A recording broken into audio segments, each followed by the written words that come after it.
Hello again, and this is a short video on how to use a digital multimeter for your basic 12 volt ATV or motorcycle uses, automotive uses, any of those for dummies is how I'm going to pitch this video, because I help out on the forums a lot. I usually answer a lot of questions, and I find a lot of guys seem very concerned about how this thing works. And so we'll dive into that. And then what we're also going to do today is test what's called a starter solenoid. Not always a common point of failure. Most of the time it's going to be a battery on a power sports device. But the next question would be is like, it's either a starter solenoid or the starter itself. So people always ask that question, how do I diagnose the difference between all three? And we'll get into that here as well. Okay, so let's kick this off. First of all, your vehicle runs on 12 volts most of the time, right? So that's 12 volt DC. I've got a fluke meter here, but a lot of meters are going to be very, very similar to this meter. So we've got off, we've got V with a little wave above it, and this V with a little dash line and straight line above it. So this is volts AC. That's for your house. Your house current voltage is 120 volt. Any DC system, this is the symbol for DC, that double line there. So we're going to switch this over to DC because that's what we're going to be testing today. So that's how you measure volts DC. So if I hook my meter up, and how you'd hook your meter up is in this fashion.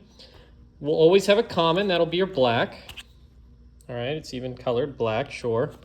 The next question is, oh man, I got 3 red plugs. What do I connect it to? Well, since we're going to check voltage today, we're going to use the V here. Notice how these have milliamps, microamps, and amps. We're not going to use those. In fact, I think most people will almost never use these. So you're going to almost always use this one. The other symbols here are ohms, and then continuity, like diode check is that third symbol. So we're going to connect our red to there. All right. So most of you will have leads similar to this. So let's go ahead and probe this out. So like I said, we were expecting about 12 volts off of a battery. So we'll connect red to red and black to black. All right. And what's our meter say? 1266. That's fine. That's what I would expect to see here.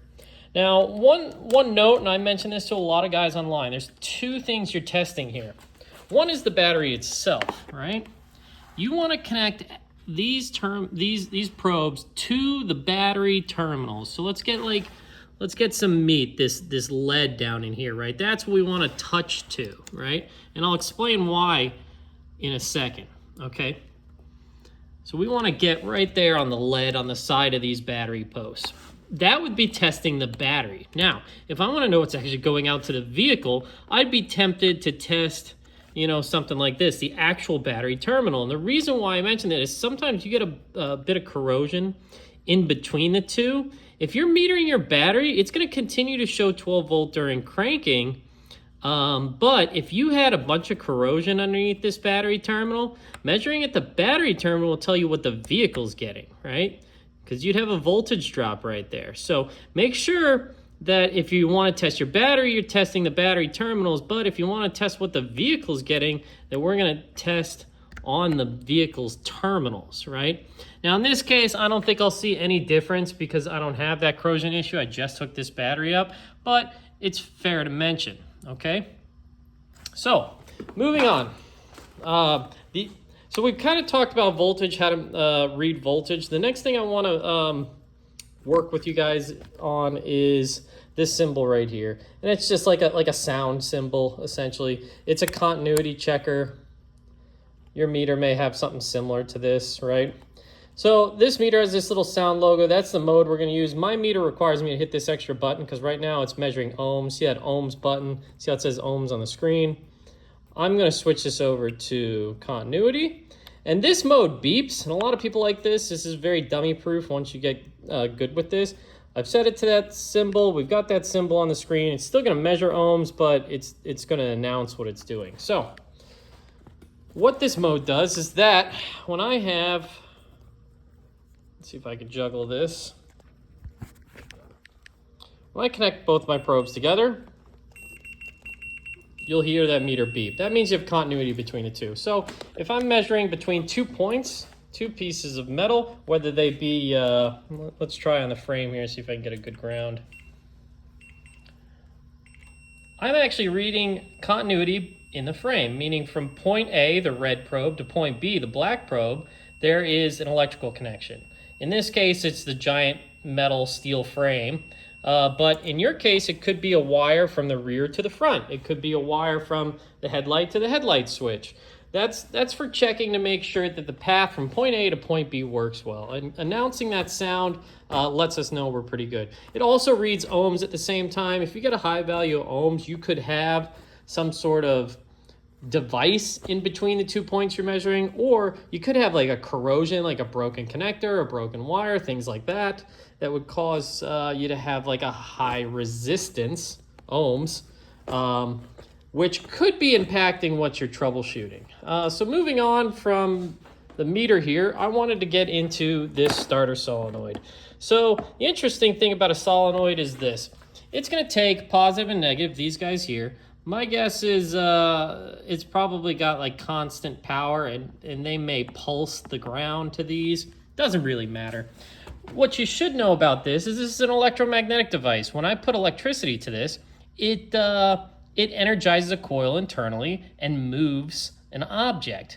If you ever remember in, maybe in school, you wrapped a piece of wire around like a nail or something, and you can make an electromagnet with a battery, and you could make that nail magnetic. It's kind of like that, where if you energize a coil, it will create like a magnetic field, and the object inside of this will jump up and down. So in a 12-volt DC system, it's only going to move one direction. So right now there's an object sitting in the bottom of this thing, and you could tilt it and shake it, and you can kind of hear that there's something in there. And when you energize it, it's going to slam to the top. And when it slams to the top, it's going to connect these two connections.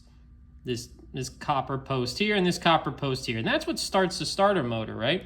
And these little wires, they only handle, maybe an amp, very, very low load. The reason I bring that up is because one of these usually comes from like the starter switch itself, like something like that, and the other one's either grounded or hot during ignition. Doesn't really matter. Just recognize that these wires are small because they handle a low amount of current. All they're doing is energizing the coil. They're not handling the full load of that starter. So if I wanted to test to make sure my starter button was working, I'd be tempted to put my meter on 12 volt and measure these two wires. One should be ground, the other one should be hot. Doesn't matter if you get it backwards. It'll just read negative or positive. It might show negative 12 volts if you have your probes backwards, but it won't hurt anything. So if you measure it that way, I would hold the starter button. So I would hold this starter button. And while I did that, this would continue to read 12 volts, positive and negative. And then when I let go of the button, it should stop. So that's how you would test, is the starter button sending a signal to the starter relay, right? We can give that a shot right now. So let me get set up here and we'll give it a shot. Grab some probes, right? And I'm just gonna grab positive and negative off of this. Excuse the wavy phone for a second here. I've got two wires. Like I said, it doesn't matter which I hook up to.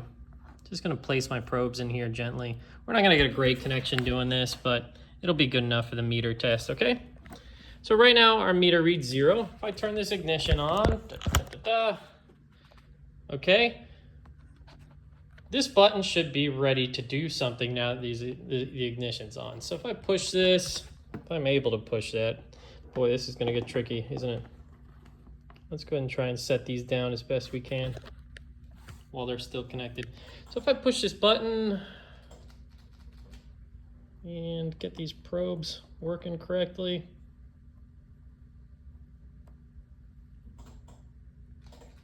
No, you just can't get a good connection on there.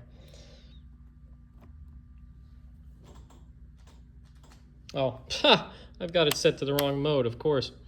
So I switched it back because I want to measure voltage. Like I said, one of these wires should be positive, one should be negative. We've got like a creeping voltage on there. That's not terribly important. That could be anything. So long as it's under a volt, you're fine. So that's me holding the button. It's kind of all over the place because my probes aren't really making a good contact right now. Yep, see, they just fell out. But you saw that the voltage jumped. Now, if I had 4 hands and I could hold those steady, push the button, and hold the camera all at the same time, we'd see that sit at a steady 12 volts. And that would tell me that everything between the battery all the way up to that button, for example, and then maybe all the way back to this point is all pretty much doing what we expect it to do. Okay, there are some nuances where, maybe if the device is under load, that your voltage will drop. That's a more advanced concept than I want to get into for a video like this. That would be something where, I push the button without the device connected and it reads 12 volts, but if I push the button with the device connected, I get 6 or 7 volts. Sometimes if you put a heavy enough load on a set of wires, you'll show enough of a voltage drop to cause issues in a system. Today, we're only talking about something completely broken or something completely working fine, not the in-between where it's like, it's kind of working, okay? So let's move on here. So we've kind of tested these. We know these are good, and I knew those were good from the get-go. I just wanted to show you guys that in the video. We'll take our solenoid here. Now, this solenoid's bad, but you're going to hear it click, and you're going to say, that sounds good to me. I'm going to move on to the starter motor, right? No. That's why we learn these tests.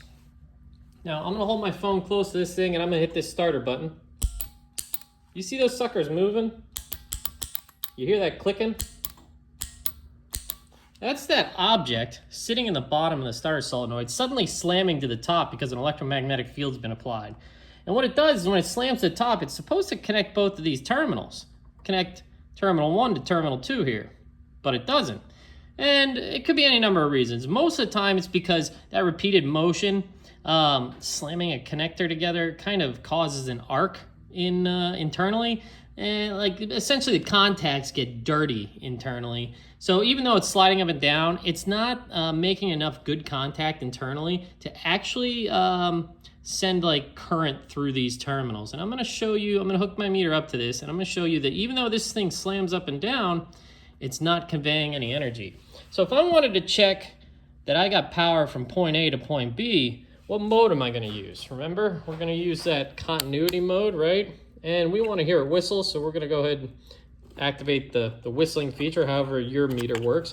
What I'm going to do is I'm going to grab a different set of probes here for a second. I've got these great alligator clips.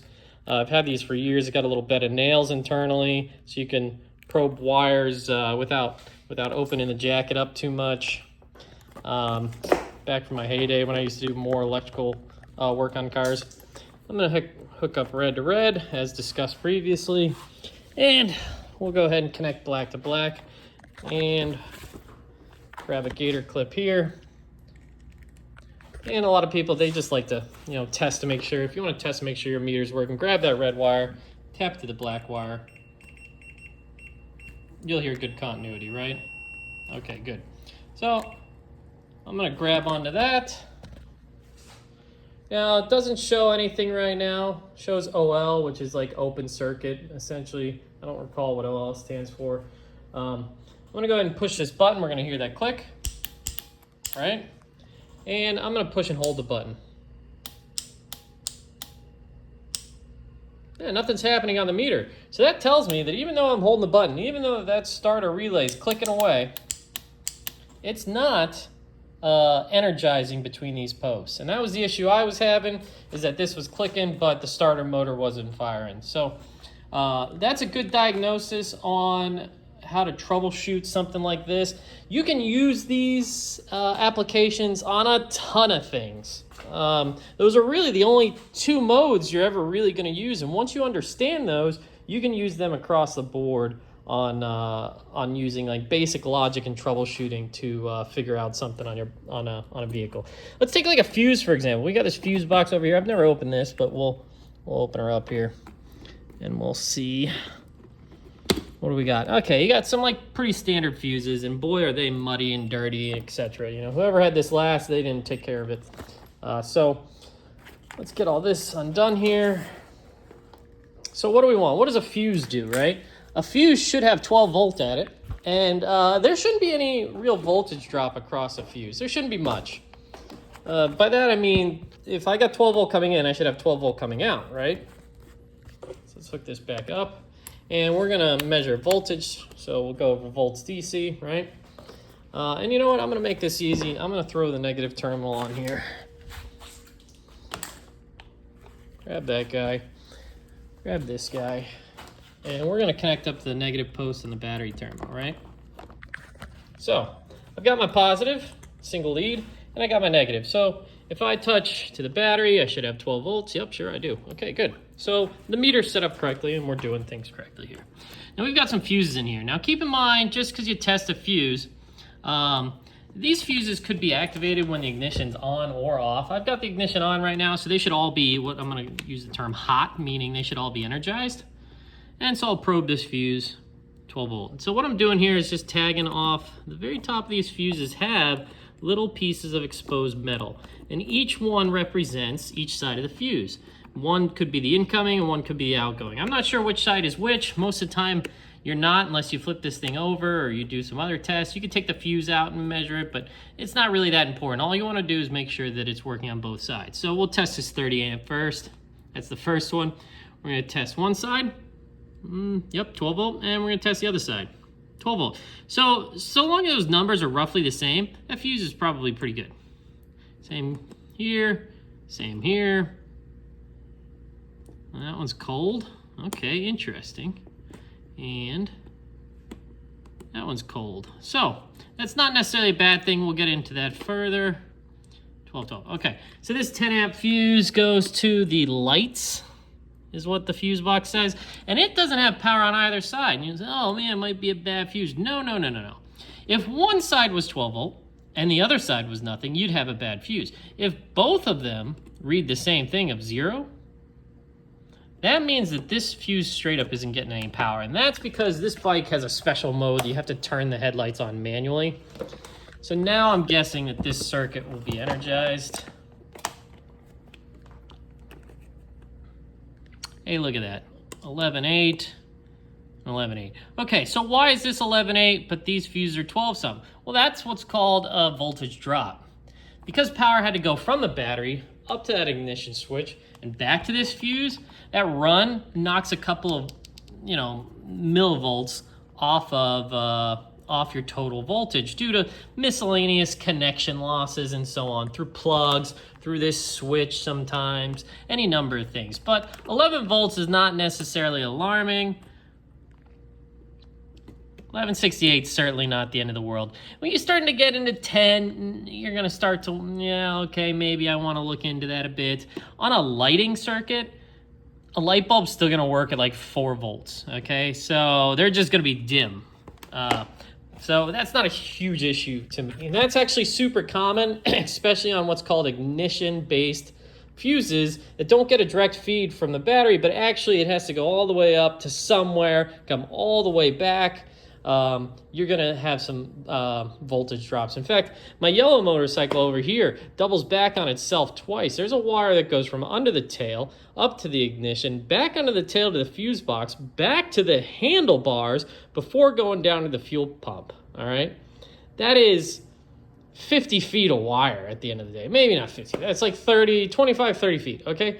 But there's 4 or 5 connections in between all of those points. So you can understand you're going to get a bit of a voltage drop. And I do on this bike. I get 12 volt on the constant fuses, and I get like 10 on the on like the fuel pump fuse. So I'm going to address that in my own time. I might put a relay or something in to just get like a nice healthy voltage to my fuel pump just in case.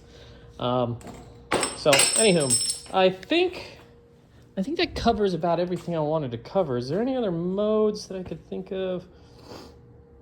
Cover the battery thing, starter solenoid testing, continuity, voltage checks. Let's see, what else? I don't think you'll use any of the other features on here. Not for your everyday person. Okay, well, use this information. Good luck to you. I hope this helps. Feel free to leave a comment or a question. I'll try to respond back when I can. All right, great, thanks.